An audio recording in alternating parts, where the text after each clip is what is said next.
comportement de certains journalistes qui ont relaté des informations fausses.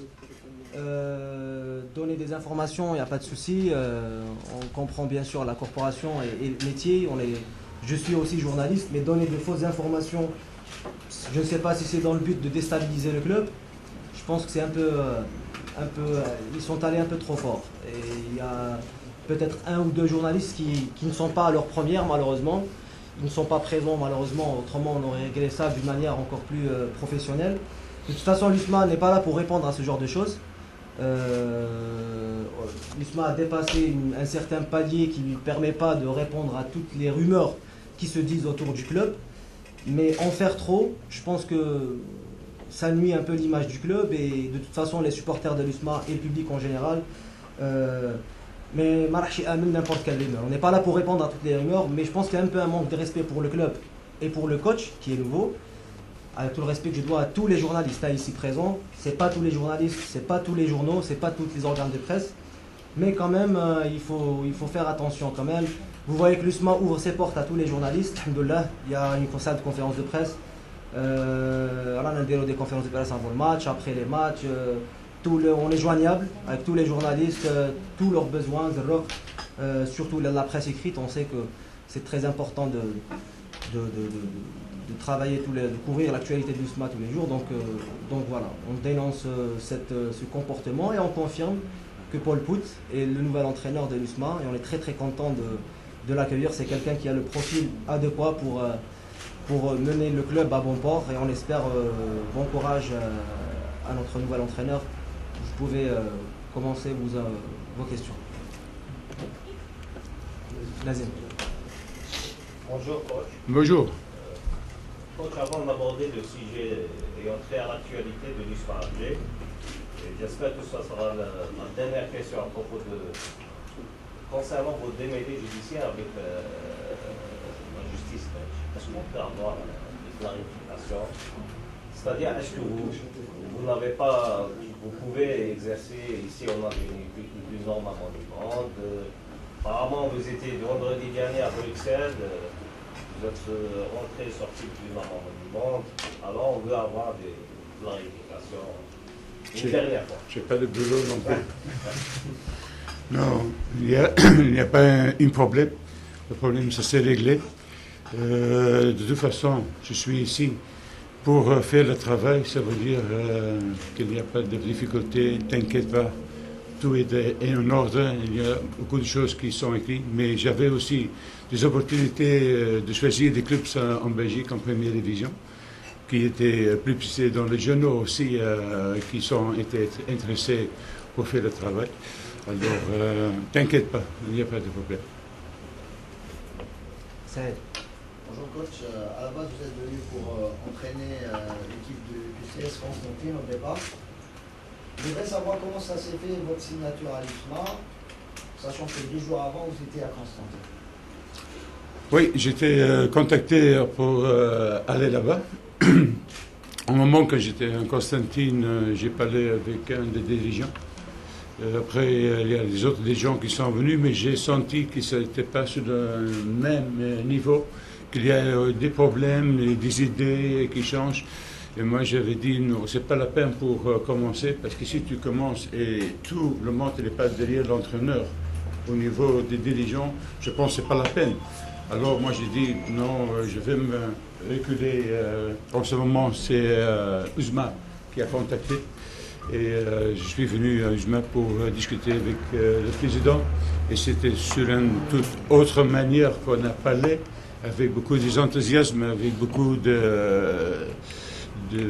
confiance dans la parole. Alors c'est pour ça que j'ai choisi. Mais il faut être honnête, c'est un bon choix parce que c'est la meilleure équipe d'Algérie. Coach, bonjour, Jafar Ledon pour la radio algérienne. Alors vous avez un riche passé africain, vous avez été à 2 doigts dans la CAN, vous avez échoué de peu pour faire la Coupe du Monde ici même. Aujourd'hui, quel est le challenge qui vous a, on va dire, motivé pour venir signer en Algérie et surtout avec les Algériens? Ouais, je peux te dire, je suis quelqu'un avec beaucoup des ambitions, ambitieux. Si je signe pour un club ou pour un pays, c'est pour obtenir des résultats. Alors, je suis sûr et certain avec le USMA qui veut aussi rapporter le championnat.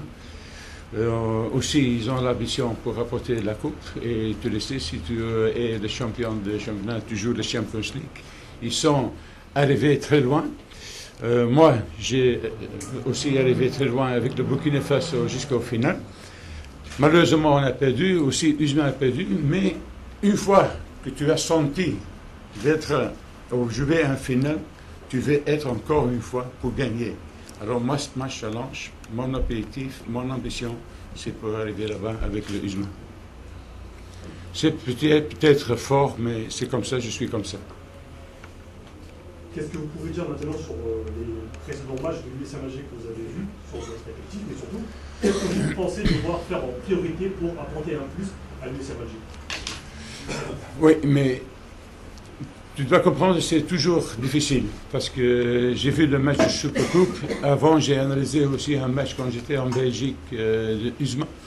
J'ai vu maintenant un match, c'était tout visage, tous les autres visages. Ça veut dire contre, pour le Supercoupe, on a vu une USMA avec la âme, avec le cœur, ils se battent.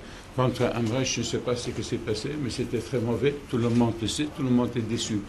Alors, mais je dis aussi aux joueurs, ce n'est pas la fin du monde, parce que le Barça, la meilleure équipe du monde, il peut perdre aussi un match, mais que c'est important que tu reprends vite et que tu n'es pas avec la tête en bas. Maintenant, je sentis un petit peu que les joueurs ne sont pas tellement forts mental. Alors, on doit travailler sur le mental, ça c'est sûr. J'ai aussi fait mes observations pour l'équipe. Mais je suis quelqu'un, et peut-être tu vas savoir, je suis quelqu'un qui aime jouer le football, le tic-tac comme le Barcelone. Je ne sais pas si tu as vu les entraînements, mais c'est tout basé sur ça. Moi, j'adore, moi, j'aime, mais il faut réaliste dans le football. Ça veut dire qu'il faut toujours avoir un bon balance dans l'équipe. Mais on doit améliorer le jeu. C'est ça que j'avais dit aux joueurs. J'ai montré aussi mes idées aux manières de football défensivement et offensivement. J'ai montré aux vidéos ce que je veux, c'est qu'on va travailler, c'est qu'il y a un manquement. Et alors, je vais essayer de faire mon maximum pour améliorer ça, aussi individuel et collectivement.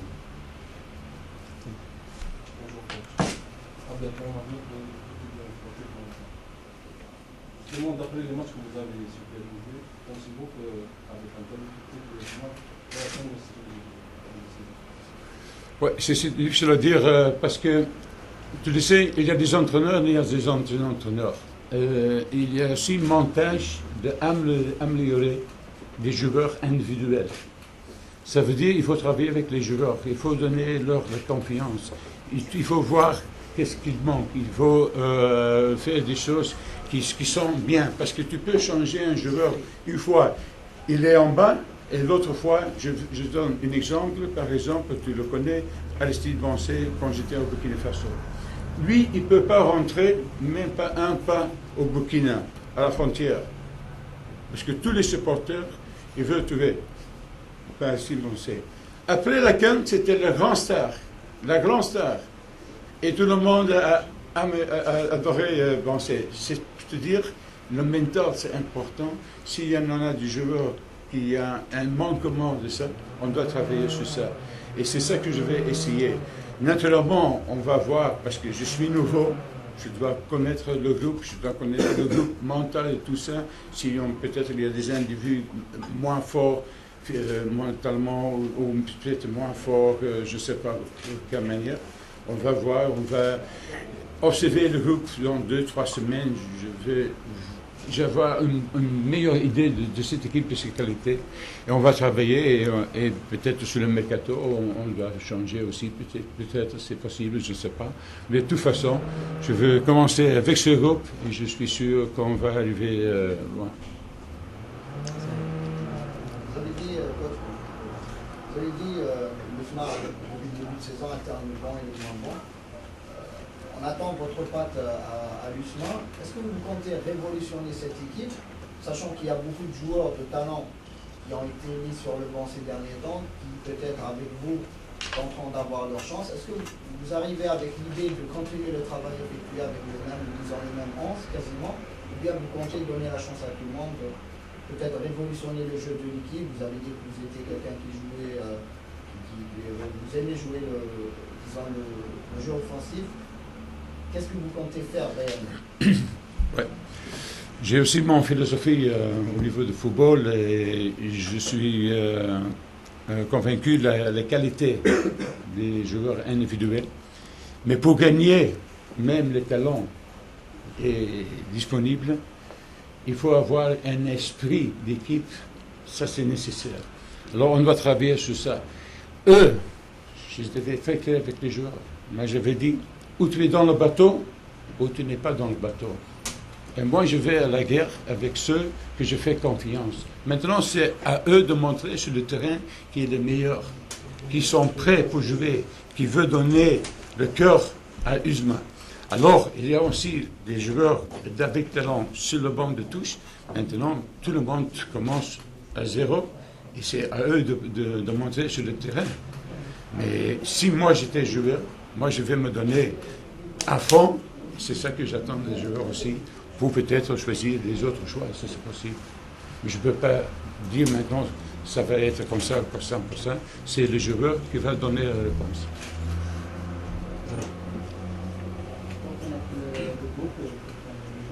La Ligue a programmé un match ce week-end. Moi, je suis vraiment déçu. J'avais dit ça aussi à la direction. Moi, je ne comprends pas pourquoi l'Algérie n'arrête pas la compétition comme en Europe. Pour moi, c'est un manquement de respect pour l'équipe nationale. Parce que pour moi, c'est aussi important que notre joueur regarde le match d'équipe nationale. Pourquoi? Parce que moi, je veux motiver les joueurs pour être sélectés pour l'équipe nationale. Mais maintenant, tu dois jouer un match de championnat. Il faut être concentré sur ton match de championnat. Alors, c'est une difficulté. Tu comprends? Moi, je n'avais pas compris. Tout en Europe, ils ne jouent pas. On regarde les matchs et ça me donne aussi le temps pour préparer le groupe et aussi pour motiver le groupe, pour te dire, voilà, est-ce que lui il est mieux, est-ce que lui n'est pas mieux, tu le sais des choses. Alors c'est dommage qu'on doit jouer, c'est dommage, mais c'est comme ça, on ne peut pas changer. Justement, ce match, ils ne seront pas facile, c'est contre l'un des coups leaders, le Bouygues d'Oran. Comment vous voyez ce match, le déroulement de celui-ci, comment vous allez vous comporter là-bas? Est-ce qu'on y va de manière offensive pour prendre les 3 points? C'est-à-dire, on va analyser le match en vidéo. On va le faire ça demain pour avoir une idée. Au moment que j'aurai une idée, on va voir comment on va se faire pour jouer à Oran. C'est un déplacement, c'est une bonne équipe. Ils sont aussi à la tête. Mais on ne doit pas avoir peur de personne. Nous sommes humains, c'est nous qui devons montrer que nous sommes les meilleurs. C'est ça que je dis aux joueurs aussi. Alors, je ne pense pas qu'on doit s'adapter au niveau de Oran. C'est nous qui va jouer notre jeu et on va essayer de jouer pour gagner le match et prendre les 3 points. Je pense que c'est important. Et je veux que ça être dans la tête du joueur que c'est nous qui va diriger le match. On va essayer, Inch'Allah. Inch'Allah.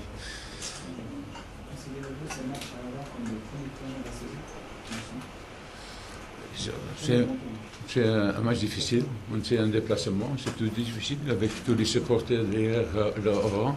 Mais maintenant, je veux dire aussi aux joueurs, c'est pas la peine pour mettre la tête en bas, non, on doit mettre la tête en haut parce qu'on doit préparer ce match, que c'est un match, je ne peux pas dire capital, mais c'est un match important. Alors maintenant, je veux voir une réaction comme des hommes, comme des personnalités qui veulent aller là-bas et gagner le match.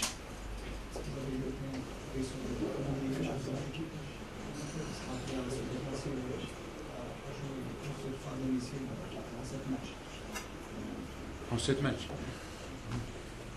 Je ne peux pas changer. Hein. On va se préparer, on va mettre la tête librement. On ne peut pas changer ça. On doit accepter, on doit se préparer, même si on doit jouer à l'extérieur. Il y a 2 ans, coach, un de vos compatriotes, en l'occurrence Hugo Broos, avait, disons, avait fait des déclarations assez graves à propos de l'Algérie, sur son championnat, sur la pression qui existe ici. Est-ce que vous l'avez contacté avant de prendre l'équipe du USMA, de venir en Algérie? Est-ce que vous l'avez contacté pour avoir un petit peu, disons, son avis? Et est-ce que vous comprenez un petit peu ces sorties médiatiques où il s'est souvent attaqué à l'Algérie et à l'ambiance qui règne dans les stades algériens? Pour être honnête, je n'ai pas contacté Hugo Broos et je le connais bien. Je n'ai pas connecté. J'ai l'expérience de travailler en Afrique. Si tu es entraîneur de l'équipe nationale à Burkina Faso, tu as aussi beaucoup de pression. Il y a 17 millions de personnes qui adorent le football, qui aspirent aussi le football et qui veulent que tu gagnes. Alors, il y a toujours de la pression et maintenant, je suis venu en Algérie. Pour moi, c'est un challenge. Pourquoi c'est un challenge? Pour moi, c'est le plus grand pays de football d'Afrique. Alors, je veux me prouver ici et je veux faire quelque chose que les gens vont être contents de moi, comme ils ont fait à Burkina, à Gambie, à Jordanie. J'ai pas peur pour ça. J'ai pas besoin de demander des informations de quelqu'un qui a travaillé ici. Non. Moi, je suis moi-même, c'est mon personnalité, et moi, je prends le challenge. Et si je prends le challenge, c'est pour faire des résultats. Coach, puisqu'on parle de vos compatriotes belges et également de l'équipe nationale, qu'est-ce que vous pouvez nous dire sur George Likens, que vous devez très bien connaître, mais également sur le Nigeria, puisque vous êtes un homme de terrain, vous connaissez très bien l'Afrique. Comment vous voyez ce match contre le Nigeria et qu'est-ce que vous pouvez nous dire sur cette équipe, vous qui connaissez bien l'Afrique noire? Ouais. J'avais déclaré ça plusieurs fois. Pour moi, l'équipe nationale algérienne, c'est la meilleure équipe. C'est le diamant, c'est l'or que tu as en main. Peut-être le seul point faible qu'ils ont, c'est le mental. Alors, si tu travailles sur le mental, je suis sûr et certain que tu vas gagner à Nigeria. Niger, c'est une bonne équipe. Mais ils ne sont pas la qualité actuellement comme algérien. Ça, c'est pas possible. Alors, c'est très important d'être mentalement prêt parce que tu vas être dans un pays, je le connais, ils vont accueillir mauvais, ils vont essayer de faire tout. Mais il faut être fort. Il faut oublier les choses, il faut se concentrer sur le match. Vous avez la qualité. L'entraîneur George Likens, il a l'expérience, il a la maturité, il a prouvé beaucoup de choses en Belgique, dans les autres pays aussi. Alors je suis sûr et certain que ça va être bien, Inch'Allah, que l'Algérien va gagner et se qualifier pour le coupe mondiale. C'est bon. Merci à vous. Merci beaucoup, à la prochaine et j'ai un mot pour vous aussi, s'il vous plaît.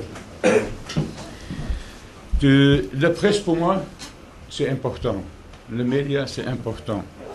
Parce que si le média soutenir l'équipe, il y a toujours un avantage. Alors, s'il y a quelque chose, moi je suis toujours prêt pour te parler. Il n'y a pas aucun problème. On va s'arranger avec Amine pour le rendez-vous. Si tu veux me contacter, il n'y a pas de problème. Je suis ouvert. Mais je demande aussi si on a besoin de vous pour mettre quelque chose mental, que tu m'aides aussi pour le USMA. Ça va? Merci beaucoup pour votre attention et à bientôt.